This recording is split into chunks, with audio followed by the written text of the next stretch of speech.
रामकृष्ण हरी. आपण ह्या लोणंद शहराच्या बायपासने चाललेलो आहोत. माऊलींचा पालखी सोहळा लोणंद शहरात आतमध्ये आहे आणि आपण बायपासने जाऊन पुढे जाऊन थांबणार आहे. म्हणजे परंपरेने आलेलं आहे. गेल्या वर्षी आम्ही बायपासने जाता मधून गेलो होतो. म्हणजे माऊलींच्या पालख्या सोहळा शेजारून आपली दिंडी बाहेरून जाते ना सर. बायपास हा.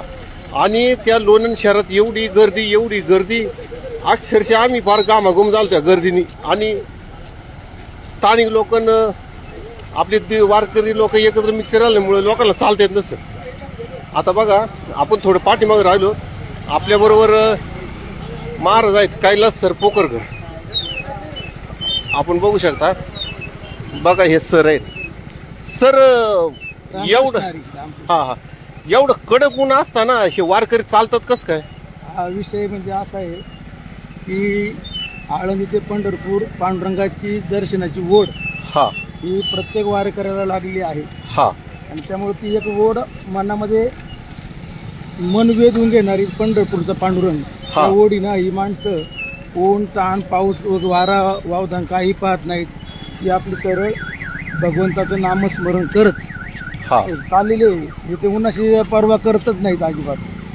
अहो पण उन्हाने आता आपण शेतकरी आहे गावाकडे असल्यानंतर आपल्या किती प्रचंड घाम फुटतो. आता सुद्धा प्रचंड घाम आलेला आहे. आता मला उठा थोडा उन्हामुळे थकवाही जाणवतो. कारण इथं कडक ऊन आहे आणि आभाळ असल्यामुळे आणखीन उष्णता वाढलेली जास्त.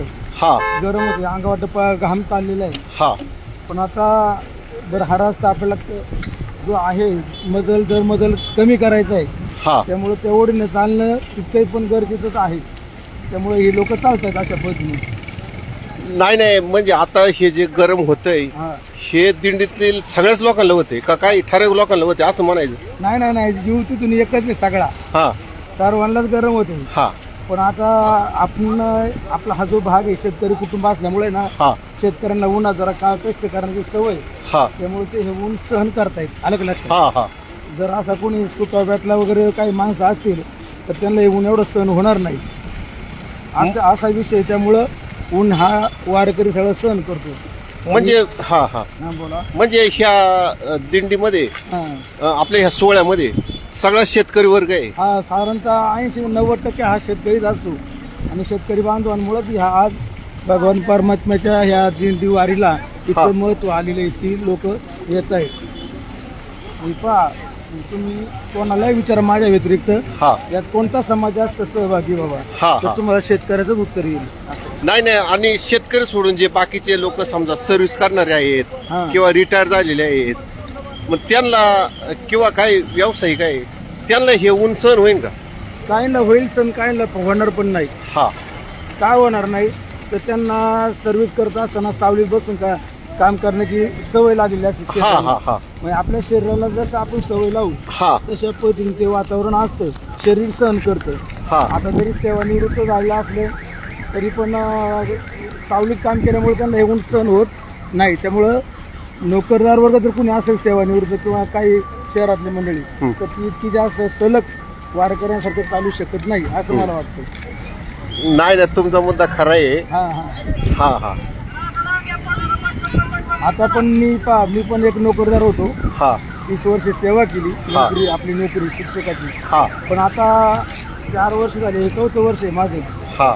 पण आता काही काळात आपल्याला ग्रामीण भागात शाळा असल्यामुळं सुट्टीच्या काळात म्हणा किंवा सकाळ संध्याकाळ आपण थोडंफार शेतीकडे लक्ष दिले ना म्हणून त्या शेतीची आपल्याला पण सवय राहिली आणि उन्हाची पण सवय राहिली. त्यामुळे तितका स्टॅमिना माझ्या पण अंगी आहे. याला कारण ते की मी ग्रामीण भागात नोकरी केली आणि थोडंफार शेतीशी संलग्न राहिलो म्हणून ह्या गोष्टी मला सहन होतात. आणि तुम्ही पहिल्यापासून पारमार्थिक आहे. पारमार्थिकची आवड आहे मला. तुम्हाला या क्षेत्राची आवड असल्यामुळं तुम्हाला म्हणजे असं हे तुम्ही उन्हाची पर्वा करत नाही. आणि याच्यामध्ये कसं आहे आपण नुसतं ऊन म्हणत राहिलो तर मग ऊन लागणार आहे. पण इथं कसं होतंय हा जो वारकरी जे दिंडीवाले ते भगवंताचं नामस्मरण करतात ना मग ते भगवंताच्या नामात तल्लीन होऊन ते उन्हाचा वगैरे विचारच करत नाहीत. त्यामुळे ऊन लागतंय का नाही लागतंय हा ते यांचा काही विचारच नसतो. म्हणून ते ह्या ऊन तेवढं ते सहन करतात. हा हा. बरं मग सर आता वारीमध्ये लोक आजारी पडणार, त्या उन्हामुळे आजारी पडणार हा. किंवा चालून चालून सुद्धा अंगात कणकण येणार, हो हो. मग त्या लोकांची सेवा कस काय हे दिंडी प्रमुख लोक करीत ते असते? पहा, आता जागोजागी आपण पाहतो की महाराष्ट्र शासनाने आरोग्य विभाग जो आहे हा त्यांनी जागोजागी स्टॉल उभे केलेले. हा म्हणजे तुमचं कोणाला कणकण काय आली हा. किंवा कोणाला जास्त आजार वाढला हम्म. तर ते सलाईन वगैरे लावतात किंवा गोळ्या औषधं देतात, गरज भासली इंजेक्शन देतात. हा त्यामुळे मग थोडस त्यांना प्रतिकार शक्ती वाढते त्यांची. हा हा हा. असं आहे. नाही पण मला काय म्हणायचे, आता आपली दिंडी पाठीमागे चालते म्हणजे आपला नंबर हा 2010-3 आहे. हा हा. पण आपली दिंडी चालत असताना आपल्याला काय सरकारच्या हे दवाखाने वगैरे काय आपल्याला लागत नाहीत? हा, लागत नाही म्हणजे त्यांनी सुविधा हे सर्वांसाठी ठेवलेले आहेत. हा हा. बरोबर ना. हम्म. त्यामुळं तुम्ही जी पाठीमागा असू द्या दिंडी नाही तर पुढे असू द्या, तिथं काही भेदभाव नाही शासनाचा. त्याचं नावच आहे सार्वजनिक आरोग्य विभाग. हा. काय बघा हे इथं हा, इथं गव्हर्नमेंटचं पण आहे. सार्वजनिक आरोग्य विभाग म्हणून आहे. हा, आणि बघा मोफत औषधोपचार. आणि पहा बरं आहे का नाही वारकऱ्यांची गर्दी. आहे आहे. हा, म्हणजे कोणाला काय दुखते काय होते. अहो सर पण मला काय म्हणायचे, आता समजा एखाद्या वारकऱ्याचं दुखतंय आणि त्याला तो सरकारी डॉक्टरकडे गेला, म्हणजे इथं जे वारी बरोबर आहेत ते, हा हा. आणि त्यांनी जर आराम करायला सांगितलं तुम्हाला 2 दिवस आराम करावा लागेल, मग त्याने आराम कसं काय करायचा? हा, आता एक विषय महत्वाचा असा आहे की प्रत्येक दिंडीवाला काही ट्रक आहेत, गाड्या आहेत. हा मग तो वारकरी सांगतो आम्हाला थोडा डॉक्टरांनी आराम करायला सांगितलं. हा मग तो दिंडी मालक त्या वारकऱ्याला त्याच्या गाडीमध्ये घेतो, सांगतो बाबा जरी ती चालायची इच्छा हा. आहे, गाडीत बसायची इच्छा नाही, हा परंतु तुझ्या शरीर आरोग्याच्या दृष्टीने हा तू काय कर, आता 2 दिवस काय कर, गाडीत चल बाबा. मग तो त्याच्या विश्रांती गाडीत मिळते. हा. असं. अहो गाडीत विश्रांती मिळते म्हटल्यानंतर गाडी तो झोपणार कसा? अहो आहे ना पाठी मग थोडंफार असं थोडा रिलॅक्स रिलॅक्स. रिलॅक्स बसतात, थोडी झोप होते, विश्रांती होते. आणि थकल्यामुळे त्याला झोप सहज लागते. हो, हा हा. तो पुढे ढेकळा तरी पडला तरी झोपला तर. कारण मी बऱ्याच ठिकाणी तो विश्रांती पाहतो दुपारची ना, काही वारकरी दगडी उशाला घेतात. काय अहो तुम्हाला त्याच सांगायचं म्हणजे आपण दौंडच या ठिकाणी ते गोरख कदम त्यांच्या घरी बघा दुपारच्या जेवणाला गेलो होतो. हा हा हा हा. म्हणजे वाल्याच्या अलीकडे, गोरख कदम. हा, तर अक्षरशः मी दगडावर झोपलो होतो. असं दगड मी कधी झोपतच नाही. पण तरी तुम्हाला झोप लागली असेल. हा हा. या. नाही ना, तिथं म्हणजे हा. तिथं सगळंच दगडी होतं. दगडी होतं तरी पण झोप लागली ना. हा हा. कारण शरीराला चालून चालून थकवायला असतो आणि ती झाडाची सावली होती. हा त्यामुळे तुम्हाला रिलॅक्स वाटलं. बघ चालून जरी ते दगडी टोचत असले हा तरी शरीराला काय गरज होती, विश्रांतीची. हा हा हा. नकळ तुम्हाला झोपही लागली असेल तिथं. हा हा. असं नाही का. हो हो हो. हा. बरं, आता भरपूर झाली मुलाखत. घ्यायचं अजून काही? नाही ना, बस बस. हा, बस. हो बघा सरांनी